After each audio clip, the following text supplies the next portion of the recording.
Thank you. Thank you, thank you. Thank you. Thank you so much, Kimberly, for this very warm reception that you have arranged for us here in the beautiful constituency of the brilliant young Minister of Water in Jamaica, the Honorable Matthew Samuda. And a very special greeting to my colleague ministers who have done an excellent job this evening in not only enunciating the achievements of their respective ministries, but have given you a vision, a direction, a pathway to your own future prosperity and development in Jamaica. I'm excited about what this series provides for Jamaica in terms of bringing information and knowledge to our constituents in all parts of the country as to what in fact we are doing as a government and how what we are doing impacts you as individuals in the communities that you reside. Because after all of the macro achievements that we talk about means very little unless it has micro implication in your community, in your district, and in your little house. It's very important that when I walk in Lidford and in Melford, and when I go up to Exchange, or I go over into Drax Hall or St. Anne's Bay, or Lime Hall, or anywhere in this constituency, the people in there feel what you're doing, know what you're doing, and relate to what you're doing. And so, colleagues, when we talk about performance, I am here to tell you, as you may say, a veteran. And Prime Minister the other day said, now, statesman. After nearly 50 years in public life, and the longest serving minister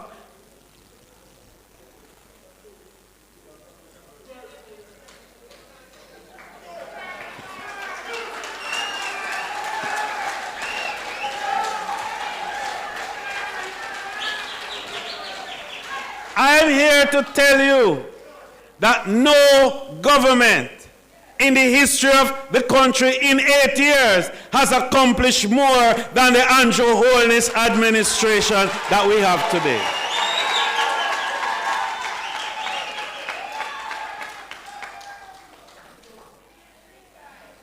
We are the first government that can report an unemployment situation that is 3.5%. No other government has been able over time to be able to report that to the country. And when we took government in 2016, in this 8-9-year period that we're talking about, unemployment was at 13.7%. What is it today? 3.5%. That's performance of a government. And you talk about minimum wage. And some people argue. Some people from another place, you know, argue that, all right, minimum wage at $16,000 a week should be more. And we say, of course, it will be more. But we are telling you that when we took it from them, it was $6,200, and today it is $16,000.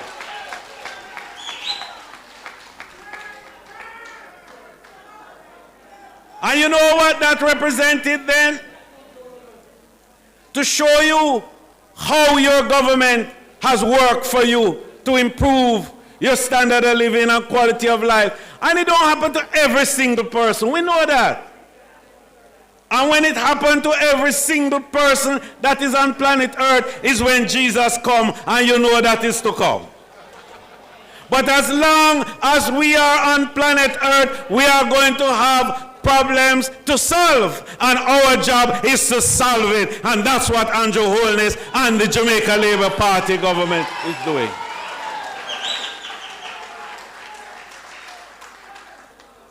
So, when we took over in 2016 again, the debt, you know how much we owed? To every dollar that you work and put into the revenue of the government, we owe out there $120. And the performance of Andrew Holness' government in 9 years reduced it from the $120 that you owe to $65 now that the World Bank and the IMF told us we will have this year. Which government in our history, asked the question, has been able to reduce the debt by 50% in 8 years? Wow. But you know the implication of that? You heard what Minister Samuda said about how we are going to be able to get more water distributed in your community, how we are going to make sure that is good quality water, that will continue to have the record of one of the only countries in the world. As your tourism minister, when I go around and I tell them about the water in Jamaica, they say, yes, it's true, because we can turn on the tap and drink the water and everything is fine. And why Minister Morgan can spark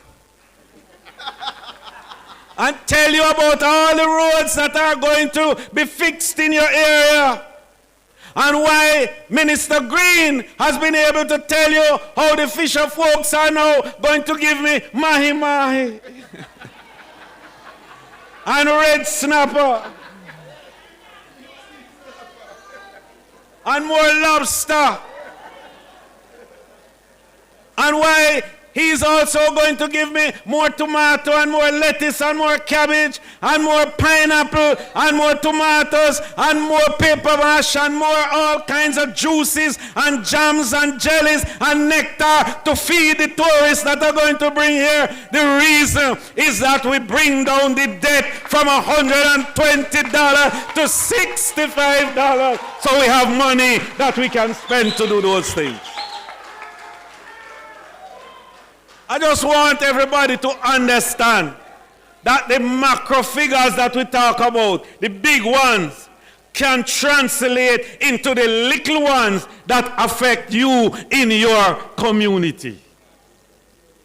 And the reason the pensioners can now be getting $4,500 and more per week as pension coming from what was $2,000 and $1,500 and so on when we became government is because we were able to bring down the debt from $120 to $65.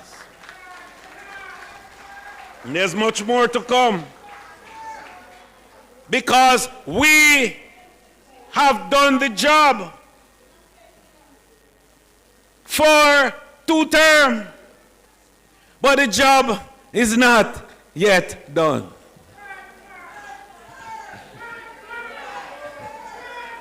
You know, when I was a university student, there was an ad that a certain paint company had, Sherwin-Williams.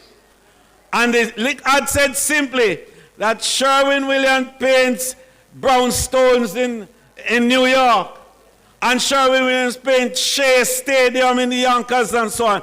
Chances are they can do your bathroom. And so we say, we have grown the economy. We have moved the NIR from $2 billion US to over $5 billion today, so that our debtors look on and say, yes, we can lend you more if you want to borrow because you're a good risk. We have done the job for you. Chances are we can take you to the next dimension. And I haven't told you about tourism yet. And I don't have to tell you about tourism, because you know what Ocherius was in 2016 when we came back.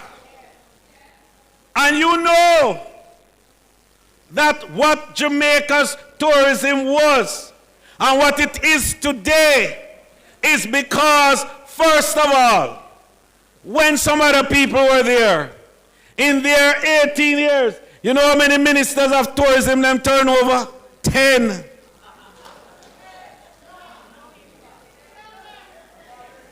10. How much we turn over in our time?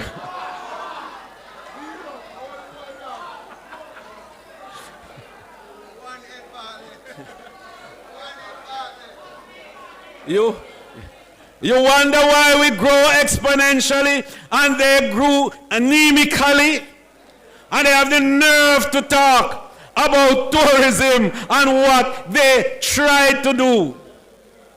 We took this at under 2 million visitors and go through the worst disruption humans have experienced in more than 100 years, COVID-19. And when COVID came, tourism went to zero. We wake up one morning, no tourists arrive. Hotels lock up. Airports lock up. Street vendors gone home. Shoppers gone home. Everything still and died. And in 2.5 years, we brought in 4.3 million visitors to Jamaica and earned $4.5 billion to the country.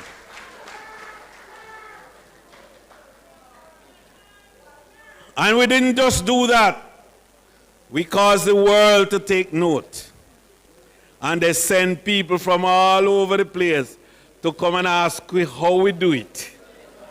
And them visiting you all over with camera and with tape recorder and video to take back to their country to show them how Jamaica navigated COVID under Andrew Michael Holness and the team in the tourism ministry.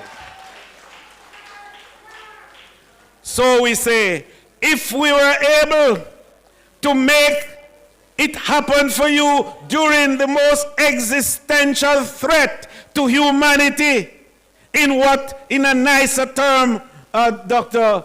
Dana, we say in Anthropocene Earth, you know? That is Earth since man.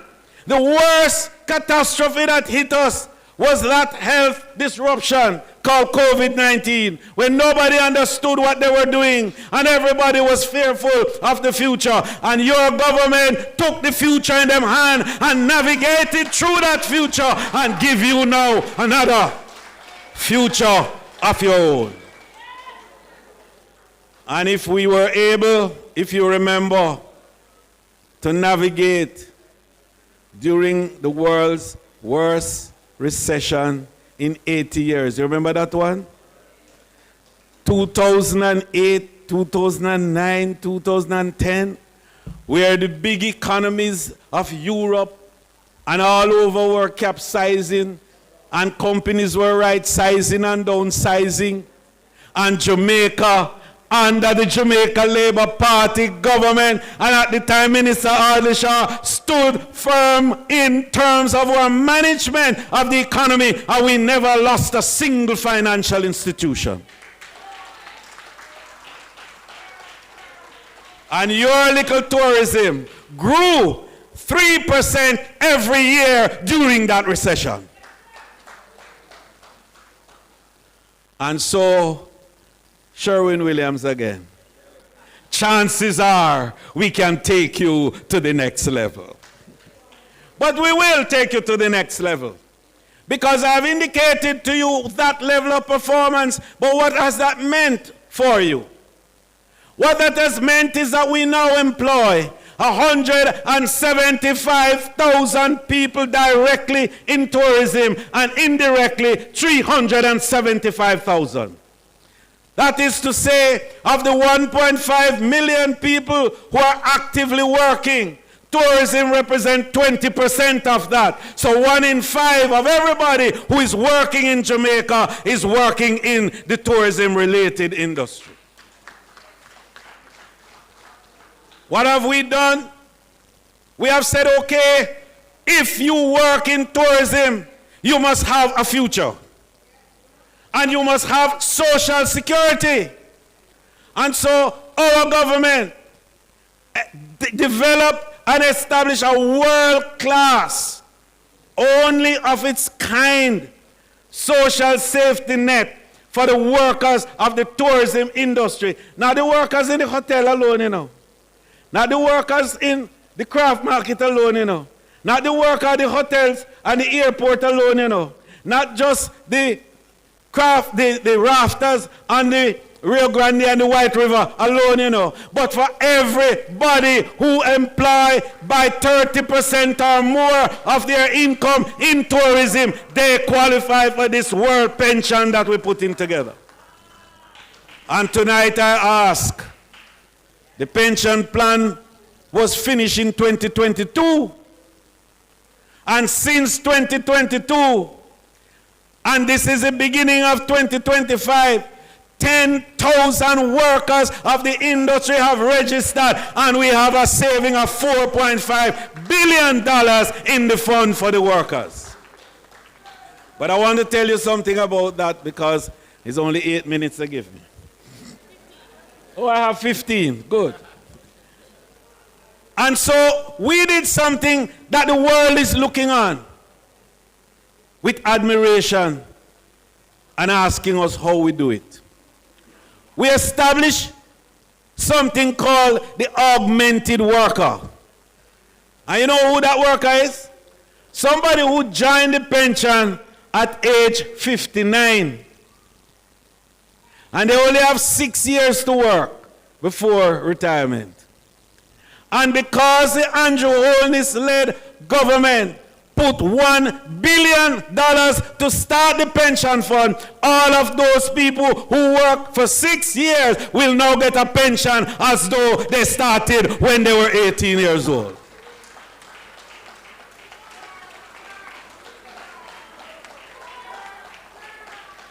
And that is only Jamaica. And I want you to listen to this, you know.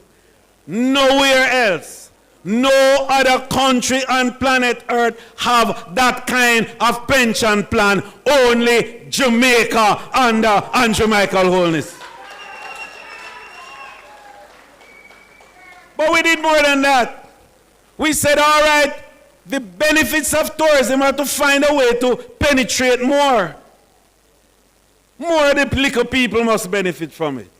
So we put $1 billion Jamaican dollars in the Exim Bank to be lent out now to all and several and many of the small entrepreneurs, and I call them a name because they call them in the Ministry of Commerce SMEs. And I say, no, ours name SMTEs. That is the small and medium tourism enterprises. And the whole world take it up. And now I went to OAS last month to make the final speech as chairman of their tourism commission. And every country was saying SMTE because Jamaica established the small and medium tourism enterprises. So that $1 billion have already been lent to 445 small companies across Jamaica, and they have borrowed $25 million each. Pay back. So the $1 billion that we put in there is now providing benefit valuing 2.5 billion, and we still have 750 million to lend now for other people who want it. That is the government that cares and offers an opportunity for your development. But we didn't finish there. We went to the small business window of Jamaica National, and we put in $200 million in there. And we said that is to lend to the taxi man and to the juta man and the jackal man who can get $3 million to borrow at a time at a rate of 3%. And during COVID, we suspended the interest rate.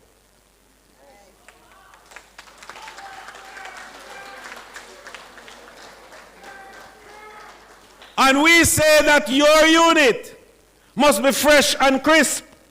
Because when the visitor come and you finish with him, he must feel good. And when you go home now and to take your wife and your girlfriend and your children, the car must look good. And that's part of that. Now we are going to expand that, and I will tell you more about that later on. I just tell you what we put in place, you know. And I'm telling you what we're coming with yet. And we say that if the workers are to really begin to get more benefit, we are going to have to train them and certify them. So we established the Jamaica Center for Tourism Innovation in 2017. And we started by going into your hotel and find competent people who do them job good, been working for many years, can't get promotion because them don't have no certificate. And we went in and we have certified in 5 years 25,000 workers across the hotels of Jamaica. And what that allows you to do is to have what we call mobility. That means you can move up. And we also have something else we call portability. That means you can move up and down from one country and place to the other as a certified person. And we went with the American Hotel and Lodging Education Institute and the American Culinary Foundation. So now, last week, I inaugurated the first executive chef training program for them to get the American Culinary Foundation certificate so our cooks can turn executive chef and earn big money in the hotels. And there were 20 of them in the program from 6 hotels, and we're expanding it. And then we went to 33 high schools, and we put a program in there for them to get a certificate in hotel management and customer service. Last year we graduated 358, and as soon as they graduate, the companies just pick them up like that. Because what we are doing is to create a professional industry. And what we inherited from the other people was a casual working industry. Then we said that's not enough. We said the workers of the industry must now have security beyond the social safety net that we talk about and beyond the training and certification that we are talking about. They must also be able to have somewhere to rest and lay their heads. And we have a new policy that we have now put in place, that any investor that is doing 500 or more hotel room must have a component of accommodation for the workers who are going to work with them. And it is happening. Princess did 500. I have more to tell you. We, with the Tourism Enhancement Fund, spent 1 billion Jamaican dollars to create a new community in what is called a brownfield area.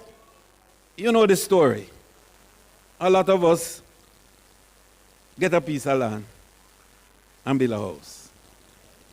We know that it's not right, but we know the circumstances. So what we went in to do is to say, all right, we're going to work with you to regularize it, fix the roads, put in water, put in electricity, and then turn around and tell you that we are going to sell you the thing at the price that you would have paid for when you moved there first. Never happened before anywhere. Go to Grange Pen. 535 families are there now in a nice setting, beautiful carpet road, nice electricity, water, sewage system setting up, and they are paying for the lots. Most have done already, and 2 weeks ago, I gave 55 people their titles for their lots. Are we doing it in Bel Air? Are we doing it in Negril? At Whitehall? Are we going to continue into Barrett Hall and a number of other communities? Because that is what we're about. We are saying that we are creating a new labor market arrangement, a new labor ecosystem for the workers of the industry. But listen to this one. So the other day we had our little arguments because we know remuneration is an issue. And we have to work on it. And the things I've told you about building stackable credentials, that is certificates and so on, it now puts us in a position where we are going to have to start classifying the workers so we can remunerate according to classification. So when you walk in and you have your paper, and you walk in and you have your experience, you are now a category 1 or a category 2 or a category 3 worker in your different area, and each category have a different remuneration. So you know what you're working for. You know what you're going to be getting. And so we're starting out with some legal adjustments. And one of the reasons I don't give my budget speech yet is that we're working on making some adjustment to the Income Tax Act as it relates to certain aspects of your remuneration in the industry. Because the Prime Minister told you that.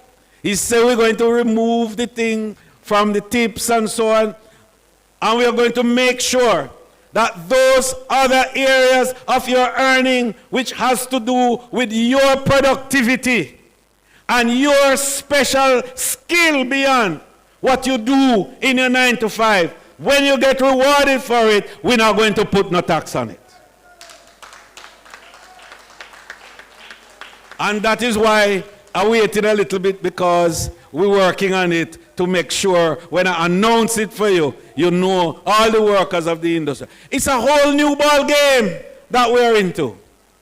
Your tourism industry is now at what we call the inflection point, when we are now going to morph into another dimension of it. Why? Because your government has increased the arrivals up to 3 million stopover. That is the people who stay in hotel. Not the cruise people now, you know. The people who stay in hotel. 3 million. You know what that means? Equal to the amount of people in your population. A ratio now of 1 to 1. When you reach to that state, you have gotten what we call the critical mass in tourism, which attracts all kinds of new investment stares and glares and interests. And now we also create a new set of demand for more agricultural goods from Minister Green. More roads from Minister Morgan. More water from Minister, and of course more knowledge and information and education from the Minister here of Education. So we have to look at ourselves in a different way now. And so we are having a historic moment in tourism in terms of investment. And I'm not saying anymore because I tell you I don't make the budget speech yet. And you don't want me to sound stale when that time comes. But just to know that this period that we're going into now, we are seeing investment like never before. And Jamaica is the only country where everybody who wanted to invest before COVID went through COVID with us, and they are all still investing in Jamaica. And I will tell you the figures when I speak in the budget. And St. Anne is the parish that has now the strongest investment that is on the books.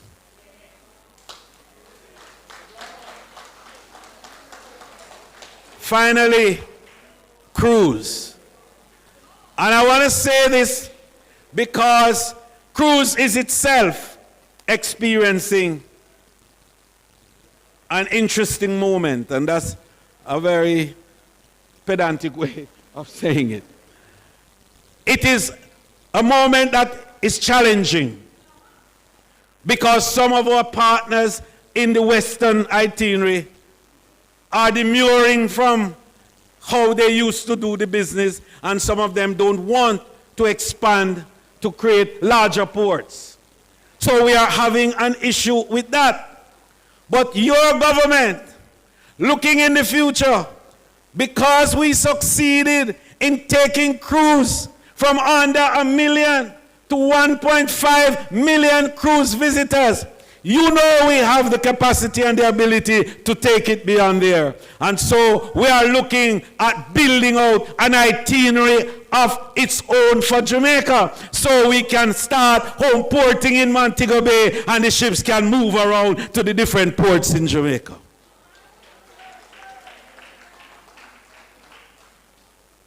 The pier that was damaged will be ready. And this evening, I double-check and triple-check before I came here. It is to be ready by the 30th of July this year.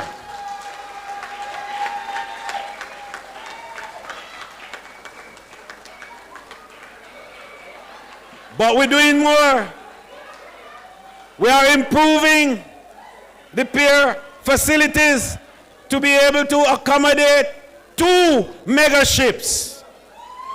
But you know, when that happens, we now have to think about what we call the carrying capacity. That is what we have in the town to take care of that, because there's 14,000 people you're going to have per day coming into Ochi.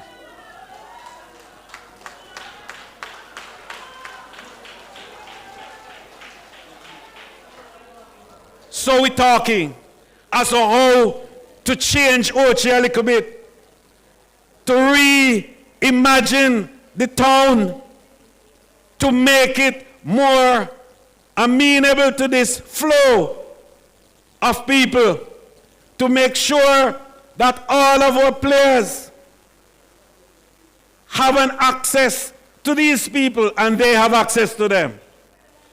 And we in TF are talking with the Port Authority and UDC and the local government, Mayor, to look at a comprehensive refurbishing of the craft markets in the entire town of Ocheres. The last time it was done by TEF, if you remember. And we are going to be looking at that now. But we're going beyond that, because the Ministry of Water that has an underground facility at the Reynolds Pier, they have agreed to cover that whole area and to create a kind of an escarpment that covers the whole of that area, and for us to move an element of our craft entrepreneurs onto that, so they are right there on the pier when the ship comes in. So your government is not building tourism without you. Your government knows that as we grow, we must grow together. And we are going to stop at nothing to make sure that at the end of the day, the general benefit from tourism percolates to every average person who has an interest, because we are driven by something called ideas. The power of tourism is ideas, and ideas are in people. And so we are going to incentivize those ideas. Pay you to have good ideas when you come up with good plans. Support you in it. Provide funding for the conversion of those ideas to meaningful and practical things that have a value and a price. And if you believe I'm just talking, we have already established in the TEF the Tourism Innovation Incubator. And we have 23 groups of young people who have no money but have ideas, who have no rich family but who have ideas. And already we've brought them in with the ideas. And some want to create a new kind of coral reef management out there in the ocean to provide a new kind of experience to the visitor. Some want to use AI. Some want to use all kind of new technologies to create experiences. And we say, come. And then we have put 100 million Jamaican dollars in Exim Bank for them, that when the ideas have germinated and are ready for startup, they have something to help them to start up. And those who can't start up, we connect them with companies that are operating in a similar space. And those who don't want to go to any company, don't want to be in startup, but they are creative souls, we use them to help to inspire other young people to become the persons that they want to be. What a government. What a future that you have. And that is why we say we choose Jamaica, and we know a third term is assured because you, the people, are saying so.